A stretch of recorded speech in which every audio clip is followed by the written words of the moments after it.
আপনারা সবাই জানেন। আমি খুব সংক্ষিপ্ত ভাবে আমাদের সাথে ওনার সম্পর্কটা একটু তুলে ধরার চেষ্টা করব, এবং আপনারা যারা নবীন শিক্ষক আশা করি তার কার্যক্রম দেখে অনুপ্রাণিত হয়ে আপনারা আপনাদের জীবনকে সাজাতে পারবেন। ডক্টর নিয়াজ আহমদ খানকে আমি চিনতাম না, তবে ওনার সাথে আমাদের একটা দীর্ঘ আজকে 25-26 বছর একটা সম্পর্ক। এই বিশ্ববিদ্যালয়ের প্রথম vice chancellor professor doctor Moniruddin Ahmed Khan ছিলেন এই বিশ্ববিদ্যালয়ের প্রথম ভাইস চ্যান্সেলর, যিনি ওনার চাচা। ওনার আপন ছোট ভাই এই বিশ্ববিদ্যালয়ের বিজনেস ফ্যাকাল্টির অ্যালুমনাই জনাব নাফিস আহমেদ খান। উনি ইউরোপে আছেন এখন। উনি চট্টগ্রাম বিশ্ববিদ্যালয়ের শিক্ষক হওয়ার পর উনি বাইরে পিএইচডি করার জন্য গিয়েছিলেন। All through first class fresh PhD degree নিয়ে বাংলাদেশে আসছেন। আমার কাছে মনে হয়েছিল বাংলাদেশের পরিবেশ পরিস্থিতির সাথে উনি অ্যাডজাস্ট হতে পারছিলেন না। খুব শর্টপটে খুব কিছু দিতে চাচ্ছেন, খুব উদ্গ্রীব হয়ে আছেন। দুপুর 2-2:30টার দিকে, তখন আমরা মাত্র কয়েক মাস হলো আমাদের প্রতিষ্ঠানটা আইএমআইটি নাসিরাবাদ আদিম সোসাইটিতে। ওনার হাতে বাম হাতে ব্রেকফাস্ট, ডান হাতে ওনার সিভি, যে আমি এখানে ডাইরেক্টরের সাথে কথা বলতে চাই। আমি বসেছিলাম, আমাদের একজন লোক ছিল। তো ওনার অ্যাপ্রোচিংটা দেখে আমার একটু অন্যরকম ভাবছিল। তো ওনাকে জিজ্ঞাসা করে বলেন কি বলতে চান, যে আমি ডাইরেক্টরের সাথে কথা বলতে চাই, আমি আপনাদের এখানে কিছু ক্লাস নিতে চাই। ওনার কনফিডেন্স লেভেলটা এত উপরে ছিল, আমরা শঙ্কিত হয়ে পড়লাম। সরাসরি ওনার কোন রকম ইন্টারভিউ ছাড়াই ওনার সিভিটা দেখে ওনাকে বললাম, ঠিক আছে শুক্রবার আমাদের ক্লাস, আপনি ক্লাসের ফার্স্ট ক্লাস। ওনার কমিটমেন্টটা ছিল, আমার ক্লাস 1-2টা দেখার পরে ছাত্ররা যদি কোনো অবজেকশন দিয়ে থাকে, আমার ক্লাস নেওয়ার দরকার নেই, আপনার কিছু বলারও দরকার নেই, আমি চলে যাব। ওনার এই কনফিডেন্সটা দেখে আমরা বিমোহিত হয়ে আমরা ওনাকে বললাম, না আপনার কিছু করার দরকার নেই, আপনি ক্লাস কন্টিনিউ করবেন। ওনার সাথে এগ্রিমেন্টটা আমাদের হয়ে গেল। সেই থেকে দীর্ঘদিন ধরে উনি আমাদের সাথে ছিলেন, 2007 সাল পর্যন্ত। 111 পর্যন্ত উনি ক্লাস নিতেন। 111 এর পট পরিবর্তনের মধ্যে অনেক টার্মোল হয়, উনি তারপরে চট্টগ্রাম বিশ্ববিদ্যালয়ে ফিরে গেলেন। 2000 সাল যখন হয়, ইউনিভার্সিটি ওনাদের নেতৃত্বে, তখন চট্টগ্রাম বিশ্ববিদ্যালয়ের বিশিষ্ট শিক্ষকরাই আমাদের ক্লাসগুলো নিতেন। তো ওনার সাথে আমি প্রায় সময় ক্লাসের পরে আগে কথা হতো বিশ্ববিদ্যালয়ের দিক নির্দেশনা সম্পর্কে। উনি প্রশ্ন করলেন, আপনি কি করতে চান, আপনি আগে চিন্তা করেন। আপনি যদি মনে করেন এটা একটা ইনস্টিটিউট হিসেবে চালাবেন, তাহলে যেভাবে আছে এভাবে চলতে পারে। আর আপনি যদি চান, তাহলে I can take that responsibility, আমি কাজ করতে পারি। বলার সাথে সাথে আমি এগ্রি করলাম। আমাদের বর্তমান যে JBS, he was the first editor of that journal. এখনো সেটা কন্টিনিউশন চলছে আমাদের। কিন্তু উনি সাধারণকে দেখছেন, সাধারণ কি কথা খোঁজ খবর রাখতেন। আপনারা জানেন বিগত 3 বছরে সাধারণে কিভাবে চলছিল। আমার মধ্যেও একটা অনীহা চলে আসছিল, কন্টিনিউ করবো কি করবো না, থাকবো কি থাকবো না, এই ধরনের কাজে আসতে ইচ্ছা করবো না। ভোরবেলায় উনি ঘুমটা ভাঙালেন আমার। ভাই সরওয়ার ভাই কেমন আছেন, আমি জানি সবকিছু। উনি শুধু দুটো কথা বলবেন, আমি সামান্য কথা বলে আমি রেখে দিচ্ছি, আপনি ব্যস্ত আছেন, আমারও ব্যস্ততা আছে, আমি শুধু দুটো কথা আপনি বলবেন, মাটি কামড় দিয়ে ধরে থাকবেন, কোন অবস্থাতে ছাড়বেন না, সবকিছু ঠিক হয়ে যাবে।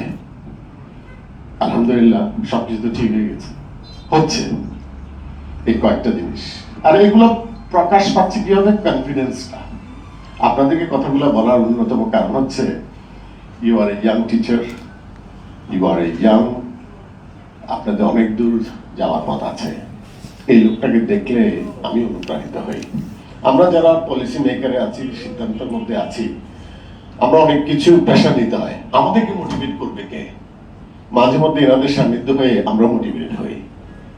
আপনাদেরকেও ওনাদেরকে উপস্থাপন করার অন্যতম কারণ, যাতে আপনারা মোটিভেটেড হতে পারেন, আপনারা আপনাদের উইষ্ট লক্ষ্যে পৌঁছতে পারেন। Doctor Niaz Ahmed Khan, you are an idol for us, you are an idol for this country. I hope you'll do good. Thank you very much.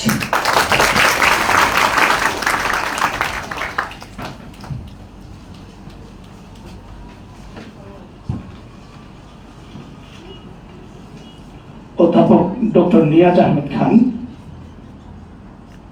বাংলাদেশের পরিমণ্ডল পেরিয়ে বিশ্ব দরবারে যিনি তার অর্জিত জ্ঞান এবং জ্ঞান অন্বেষণের পথযাত্রায় আমাদেরকে সমাদৃত করেছেন। তার সবচেয়ে বড় পরিচয়, তিনি চট্টগ্রামের সন্তান। চট্টগ্রাম থেকে যাত্রা শুরু করে তিনি চট্টগ্রামকে বিশ্ব পরিমণ্ডলে পরিচিত করেছেন এবং সেই সাথে সর্বসময়ে আমাদের ফাউন্ডার্সরা যা বলেছেন যে সর্বসময়ে আমাদের অনুপ্রেরণার উৎস। আমরা আরো অনুপ্রাণিত হতে চাই।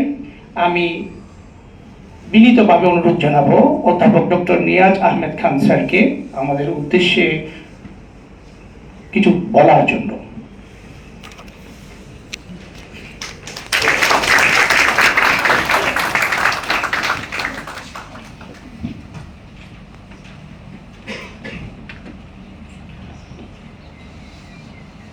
সম্মানিত সিনিয়র ম্যানেজমেন্ট টিম, সম্মানিত শিক্ষকবৃন্দ, সম্মানিত কর্মকর্তা কর্মচারীবৃন্দ, আপনাদের সবাইকে সালাম জানাচ্ছি।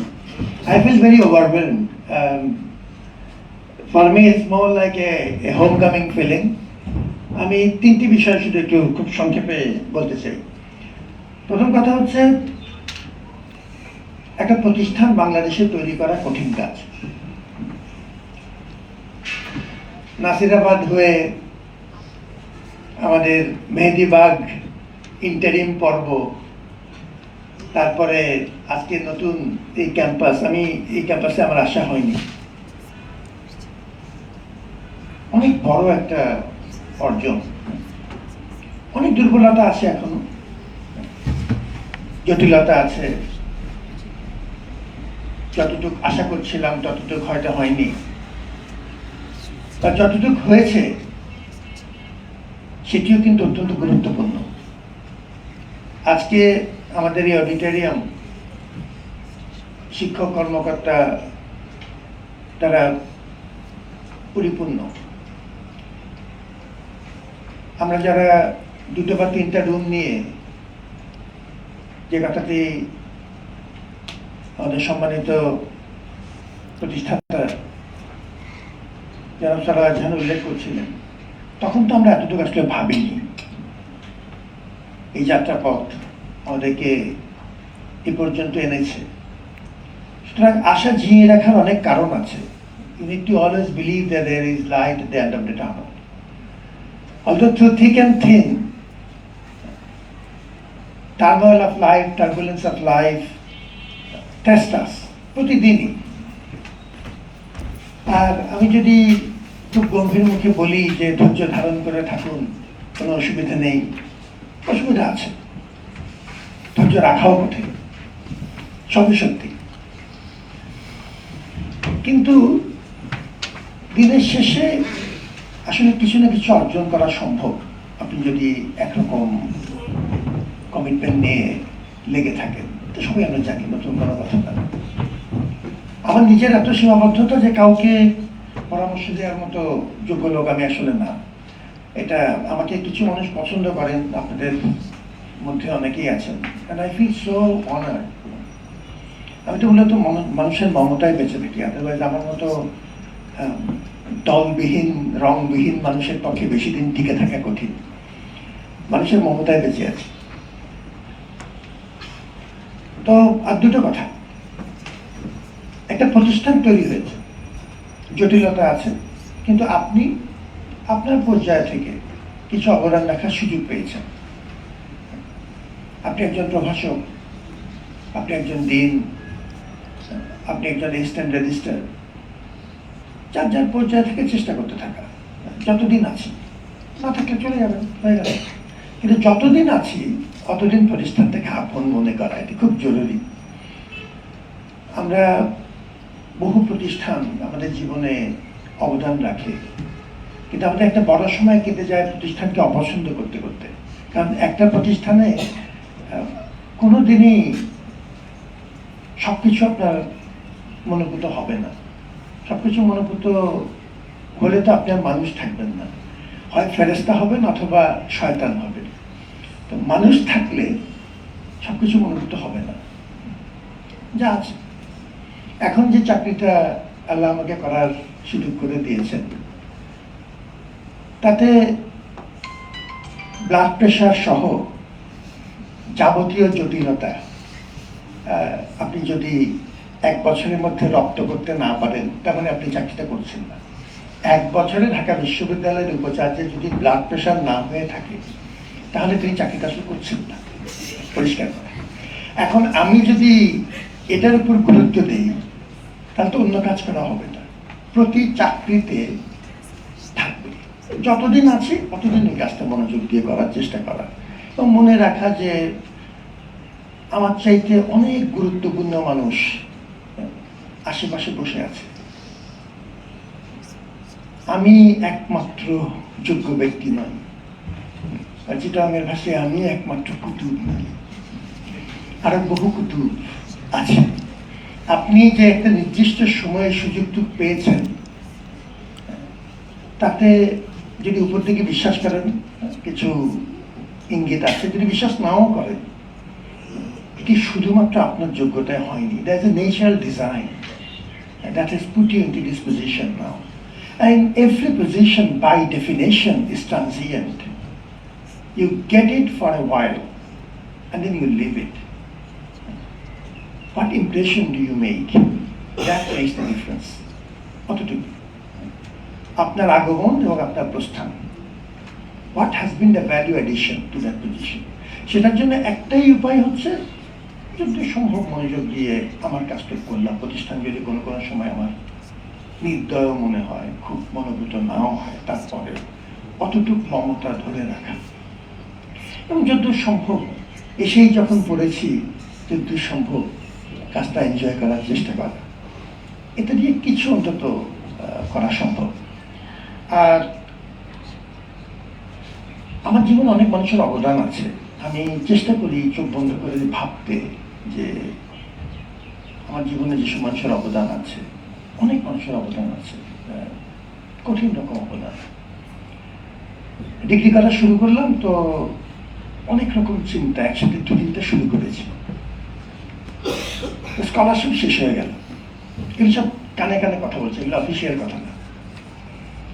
তো স্কলারশিপ শেষ হয়ে গেল, কঠিন অর্থ কষ্টে আছে।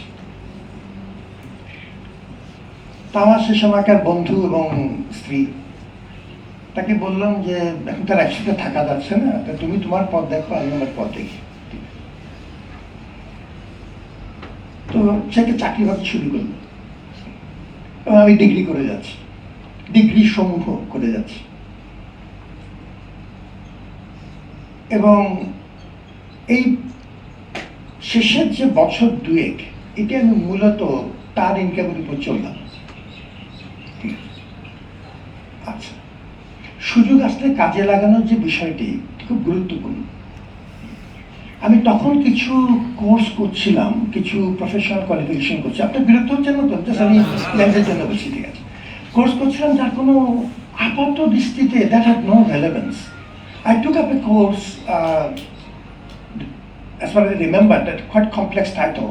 The title was Diploma in Voluntary and Community Organizations. And I had no purpose for doing this diploma. বিশ্ববিদ্যালয় বললো যে যারা এই বিশ্ববিদ্যালয়ের ছাত্র তাদের জন্য ডিপ্লোমাটা ফ্রি, কিন্তু অন্যদের পয়সা দিয়ে করতে হবে। তা আমার আরেকটা এডিশনাল আকর্ষণ হলো যে একটা টুনা স্যান্ডউইচ দিত ওই সময়, আর কড়া কফি দিত।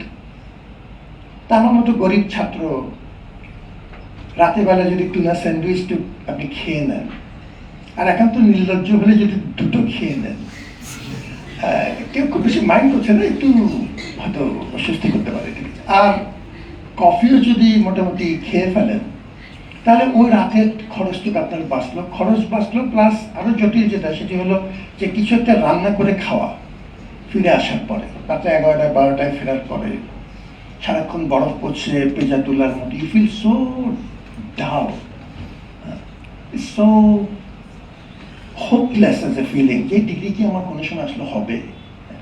এবং পিএইচডি স্টুডেন্টদের জন্য কিন্তু খুব রেগুলার ফিলিং। আপনারা অনেকে ডিগ্রি করেছেন, জানেন এটা। কোনো পিএইচডি স্টুডেন্ট যদি বলে যে পিএইচডি করবার সময় আমার মনে হয়নি যে ডিগ্রি আমার হবে না, তাহলে আপনি জায়গায় বসে হাত তুলবেন, আমি আপনাকে খুব কাছ থেকে দেখে আসবো, ভাই তোমার দেখতে একটু দেখতে হবে। ঠিক আছে, ঠিক আছে। না, that's it. তো আমি এই ডিগ্রিটা করলাম কোনো কারণ ছাড়া। I just had this impulse of doing it, I did it. And accordingly, I also followed on a number of other qualifications, beside of course my PhD. আমি ইউএনটিপিতে একটা বড় চাকরি পেলাম। এটা খুব ভাই বলছে, আমি করছি যে ক্ষমা করবে, আমি feel so uncomfortable to talk about myself, just এক্সাম্পলের জন্য বললাম। আমি একটা বড় অংশ বিশ্ববিদ্যালয় সিস্টেমের বাইরে ছিলাম, এটা সবার জাহানটা জানেন যারা আমার কাছ থেকে ছিলেন। কারণ আমি বহুবার মনে করেছি যে আর দরকার নেই, অনেক তো করলাম, বিশ্ববিদ্যালয়ের দরকার নেই। তাই left academia and moved on to practice. কিছুক্ষণ পর মনে হয় যে ছাত্রছাত্রীদেরকে একদম দেখছে না, সো আই কেম ব্যাক। এরকম আমি 3বার চাকরি ছেড়ে 3বার ফেরত এসেছি বিভিন্ন সময় আর কি। চাকরি ছেড়ে মানে ক্লিয়ার কিংবা ডেপুটেশন প্রায় শেষের দিকে চলে যাচ্ছে, I decided not to come back, and then I had this terrible craving to get back to the classes, এবং আমি ফিরে এসেছি। তো আমি ইউএনডিপিতে একটা বড় চাকরি পেলাম। তো আমি আমার বসকে পরে একদিন জিজ্ঞেস করলাম যে কি একটা প্রসঙ্গ যেন ইন্টারভিউ নিয়ে কথা হচ্ছে, তুমি কি জানো যে তোমার ইন্টারভিউর একটা প্রধান ব্যাপার ছিল যে তোমার এই ডিপ্লোমা? মানে কোন diploma? I can forgot.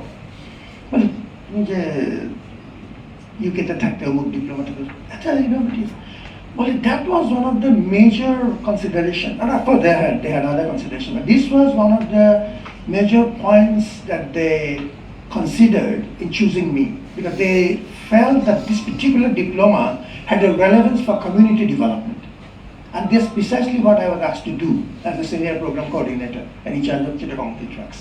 So they had community development as one of the core focuses of that position. এবং ওই ডিপ্লোমাটা তারা মনে করেছে যে this will be an added advantage.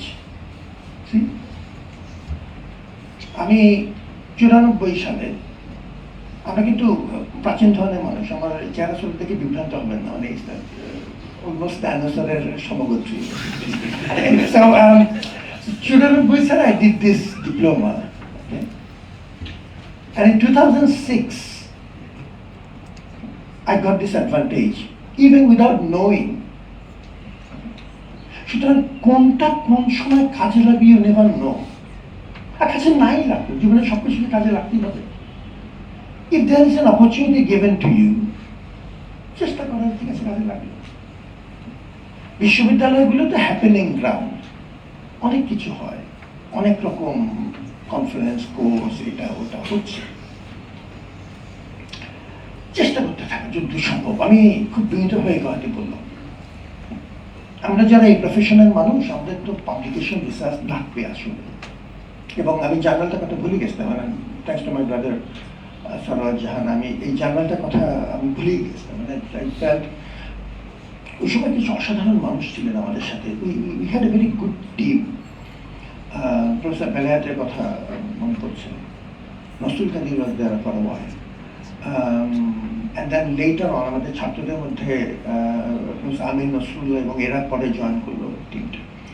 Anyway, so it's a long story, but the point I was trying to make is that there are opportunities given to you, এবং অনেক সময় আপনার মনে হবে যে এটা তো আসলে এই মুহূর্তে এটা দরকারটা কি, সময় থাকলে দরকার, না থাকলেও পারেন। It does help.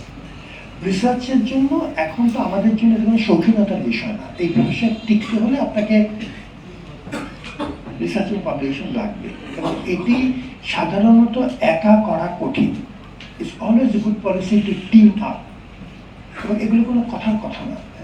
কোনো একটা টিমে আপনি থাকলে কোনো একটাতে হয়তো একটা পেপারে আপনি একটু বেশি পরিশ্রম করলেন, আরেকজন একটু কম পরিশ্রম করলো, আরেকটাতে তারা একটু বেশি পরিশ্রম করলো, আপনি একটু কম করলেন। এবং the more you stretch yourself out, the more you maintain your outreach with others, the better. একটা বিভ্রান্তিকর কথা আমরা সাধারণত বলি, এই যে পাবলিক বিশ্ববিদ্যালয়, প্রাইভেট বিশ্ববিদ্যালয়, there is nothing called a private বিশ্ববিদ্যালয়। every বিশ্ববিদ্যালয়, ওটা আমার মাথামাথা দরকার নেই। So every university is public, পরিষ্কার কথা। In terms of the main mandate, এই কথাটা আমি সারাক্ষণ বলতে থাকি। আর ঢাকা বিশ্ববিদ্যালয় আমি সবসময় চাই হাত বাড়িয়ে রাখতে। প্রাইভেট বিশ্ববিদ্যালয়, রিজিওনাল বিশ্ববিদ্যালয়, বিশেষায়িত বিশ্ববিদ্যালয়, যখন সুযোগ হবে আমরা যেন পার্টনারশিপটা করি। এমনকি কলেজে আমাদের অনেক ভালো ভালো শিক্ষক কিন্তু আছে, যাদের রিসার্চের ব্যাকগ্রাউন্ড আছে, সংখ্যাও তো খুব বেশি না, কিন্তু তারা অসাধারণ শিক্ষক কিন্তু তাদেরও আছে। তাদের সাথে পার্টনারশিপ করি না কেন? পটুয়াখালীর সাথে কেন আমার সম্পর্ক থাকবে না? রংপুরের সাথে কেন আমার সম্পর্ক থাকবে না? তো সুবিধাটা হচ্ছে যে আপনি যদি একটা টিম তৈরি করে ফেলতে পারেন আপনার ডিসিপ্লিনকে কেন্দ্র করে, যে একটা তিনজনের একটা টিম তৈরি করি, এবং এই কাজগুলো আপনাকে বছরে যদি, আমি গড়ের কথা বলছি, আমি সোশ্যাল সায়েন্সের কথা বলছি, সব ডিসিপ্লিন একরকম না, আর আমার জ্ঞানটা খুব সীমিত, সেটা আমি বলছি আমার নিজে যেটা উপকার পেয়েছি সেটা নিয়ে। আমি বছরে 3টি করে রিসার্চ পাবলিকেশনের জন্য প্রজেক্ট টার্গেট করতাম। আপনি যদি গড়ে 3টি টার্গেট করেন, একটা টিকবে বছরে। এবং আপনার পেজ সোশ্যাল সায়েন্সে হওয়া উচিত বছরে অন্তত একটা পাবলিকেশন টিকিয়ে রাখা। এবং it's not always as specific or as methodical as that. So if you continue this pursuit of trying out 3 projects in a year, then in the course of, let's say, 4 to 5 years, একটা বছর দেখা কিছুই হয়নি, হলো না, আবার দ্বিতীয় বছর একসাথে 2টা বেরোলো। So in the course of a 5 years time frame, or 4 to 5 years, you see that every year you are producing, এটা আপনার সার্ভাইভালের জন্য মোটামুটি ঠিক আছে। And of course you need to have it more or less একটা মানসম্মত journal. এখন তো অনেক রকম ক্রাইটেরিয়া করাই আছে, আমাদের আমলে ছিল না, স্কেমাগো, স্কোপাস, যাই করেন মাঝারি ধরনের থাকা, এমনকি দেশের ভেতরেও ভালো পাবলিকেশন আছে। তো আপনাকে এই কথাগুলি বললাম এই কারণে যে এটা যদি আপনি ধরেন 15-20 বছরের একটা টাইম ফ্রেমে চিন্তা করেন, then you get a decent number by the time you become a senior associate professor or a professor. আর এই পত্র নিয়ে আসলে খুব বেশি কিছু এসে যায় না ভাই, এটা আমি খুব থেকে শিখেছি। যে আপনি, আমি vice chancellor, you are nothing when people consider you based on your output, and that's it. That's it. International রেডারে আপনি পড়লেন কিনা তার বোঝার একটা সহজ উপায় হচ্ছে আপনাকে ইন্টারনেটে খুঁজলে পাওয়া যায় কিনা, ওখানে আপনার পত্রগুলো।